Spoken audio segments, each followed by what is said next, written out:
नमस्कार। आज के इस खास चर्चा सत्र में आपका स्वागत है। आज हम हल्दू चौड़ में जो रामलीला हो रही है उस पर थोड़ी बात करेंगे।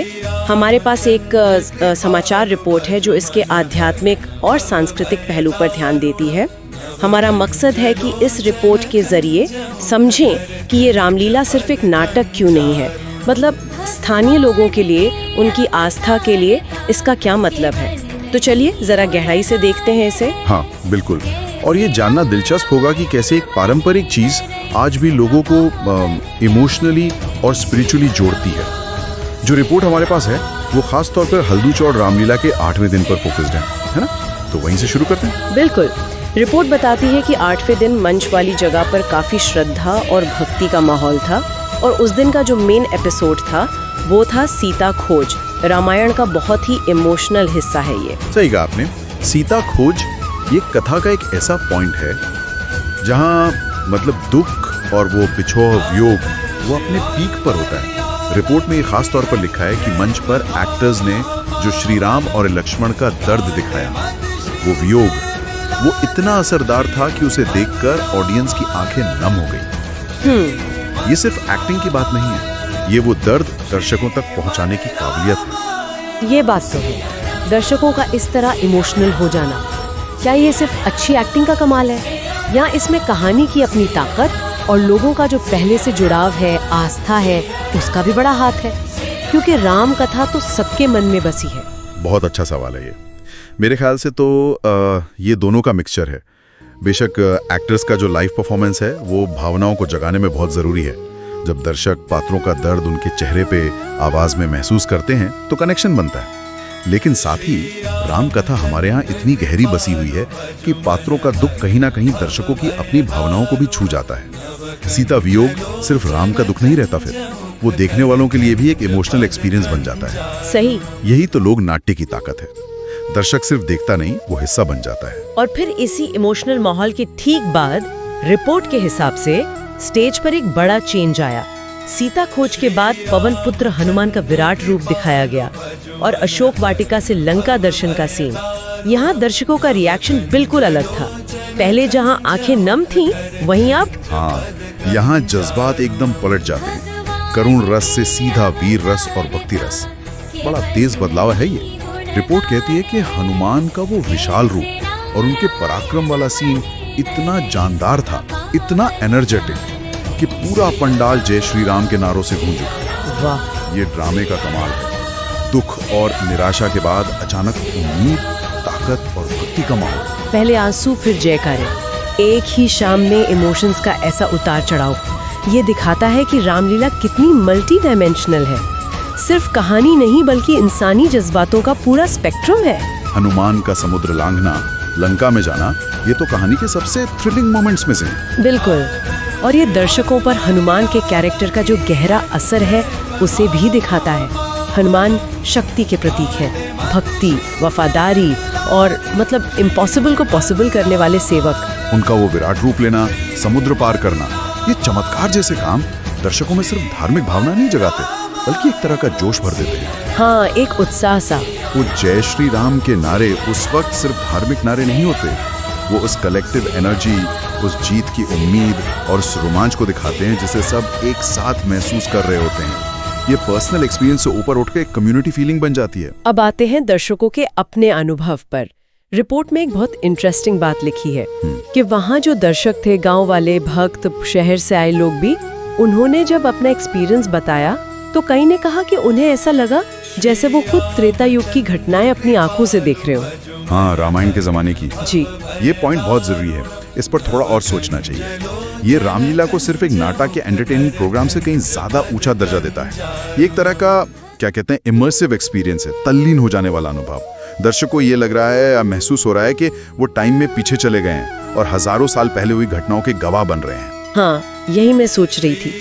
आज के डिजिटल जमाने में जहाँ HD स्क्रीन्स है, VR है, वहाँ एक पारंपरिक, अक्सर सिंपल दिखने वाले मंच पर ये कैसे हो जाता है?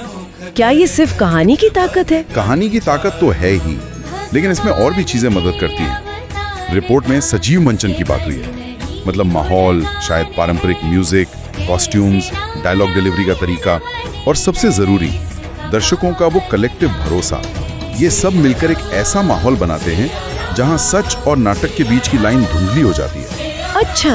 पंडाल की वो लिमिटेड जगह, रात का समय, आसपास बैठे दूसरे भक्तों की एनर्जी, ये सब मिलकर उस त्रेता युग वाले एक्सपीरियंस को बनाने में मदद करते हैं। ये सिर्फ आंखों से देखना नहीं, ये पूरी तरह महसूस करना है। तो ये एक्सपीरियंस एक तरह से शेयर्ड बिलीफ या मेडिटेशन जैसा है, जहाँ पूरी कम्युनिटी एक साथ उस कहानी के टाइम में पहुँच जाती है। क्या ये सिर्फ रामलीला में होता है या दूसरी लोक नाट्य परंपराओं में भी ऐसा है? ये कई पुरानी लोक नाट्य और धार्मिक रिचुअल वाली परंपराओं में मिलता है। जब कहानी पीढ़ियों से सुनी सुनाई जा रही हो, जब कैरेक्टर्स को भगवान माना जाता हो और जब परफॉर्मेंस एक कम्युनिटी एक्टिविटी का हिस्सा हो, तो इस तरह का इमर्सिव एक्सपीरियंस ज्यादा आसानी से बनता है। ये सिर्फ एंटरटेनमेंट नहीं रहता, ये कल्चरल और स्पिरिचुअल प्रोसेस बन जाता है। लोग अपनी रोज की जिंदगी से कुछ देर के लिए बाहर निकलकर अपनी आस्था और इतिहास से जुड़ते हैं। हल्दू चौड़ के दर्शकों का ये अनुभव इसी का सबूत है। बिल्कुल। चलिए अब आयोजकों पर आते हैं, यानी रामलीला समिति। रिपोर्ट बताती है कि समिति के लोगों ने भी इस पर अपनी राय दी है और उनके लिए ये सिर्फ एक धार्मिक नाटक से कहीं ज्यादा है। जी हाँ, और उनका नजरिया इस आयोजन का एक और जरूरी पहलू सामने लाता है। रिपोर्ट के मुताबिक उनका कहना है कि ये आयोजन सनातन संस्कृति, मतलब हमारी प्राचीन परंपराएं, जीवन मूल्य और मर्यादा पुरुषोत्तम श्री राम के आदर्शों को समाज में पहुंचाने का एक मजबूत जरिया है। वो इसे सिर्फ कहानी सुनाने या रस्म निभाने तक नहीं देखते। बिल्कुल, वो इसे एक पर्पसफुल एक्टिविटी की तरह देख रहे हैं।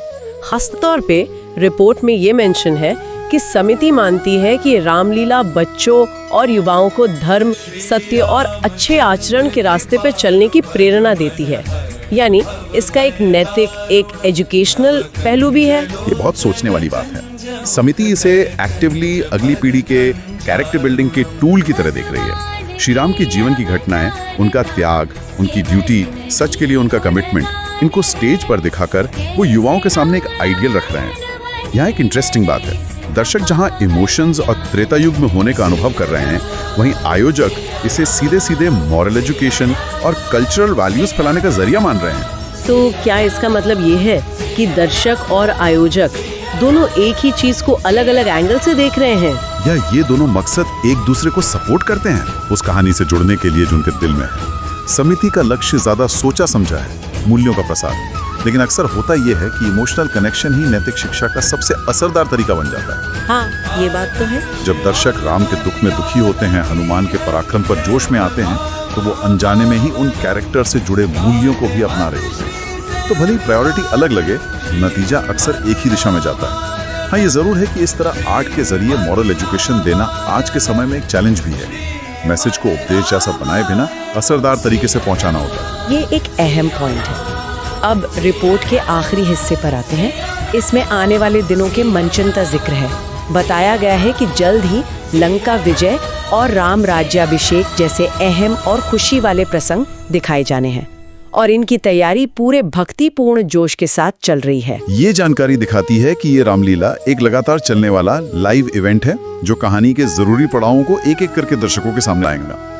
लंका विजय बुराई पर अच्छाई की जीत है और राज्याभिषेक एक आइडियल राज, राम राज्य की स्थापना। बिल्कुल, ये दोनों ही प्रसंग कहानी के क्लाइमैक्स और एंडिंग से जुड़े हैं। इनका जिक्र ये भी बताता है कि आयोजन में उत्साह बना हुआ है और आगे और भी शानदार प्रस्तुतियां देखने को मिलेंगी। और ये भक्तिपूर्ण जोश शब्द का इस्तेमाल भी नोट करने लायक है।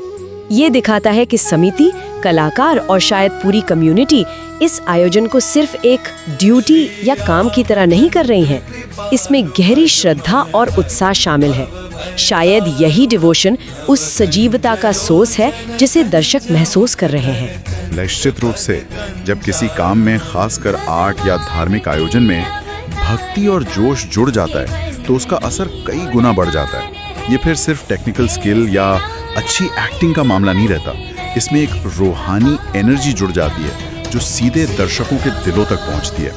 कलाकारों और आयोजकों का ये भक्तिपूर्ण जोश ही शायद उस मंचन को इतना पावरफुल बना रहा है कि दर्शक त्रेता युग में पहुंचने जैसा महसूस कर रहे हैं। यही समर्पण आर्ट को जिंदा बनाता है। तो कुल मिलाकर हल्दू चौड़ की ये रामलीला, जैसा कि रिपोर्ट से पता चलता है, सिर्फ कहानी दोहराना नहीं है। ये आस्था, संस्कृति, कम्युनिटी की भावना और सामाजिक मूल्यों का एक जीता जागता संगम है। हमने देखा कि कैसे सीता खोज के भावुक पलों ने दर्शकों को रुलाया, तो वहीं हनुमान के पराक्रम ने उनमें जोश भरा और जयकारे लगवाए।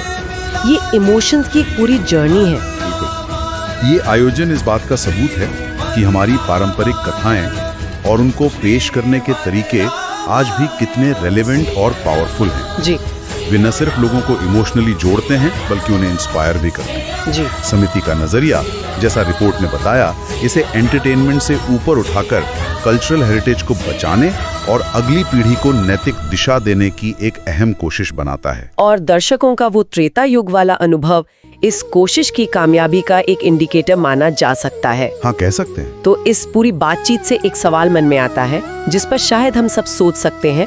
आज के इस बहुत तेज रफ्तार, डिजिटल और अक्सर बिखरे हुए समाज में हल्दू चौड़ की रामलीला जैसे पारंपरिक कम्युनिटी वाले आयोजन समुदायों को एक साथ लाने में, उनमें कॉमन पहचान की भावना जगाने में और ज़रूरी कल्चरल और मॉरल वैल्यूज़ को एक पीढ़ी से दूसरी पीढ़ी तक पहुंचाने में क्या रोल निभा रहे हैं? क्या ऐसे आयोजनों की जरूरत और रेलेवेंस आज के जमाने में कम हो रही है या शायद बढ़ रही है? ये एक सवाल है जो अपने आप में एक गहरी सोच की मांग करता है।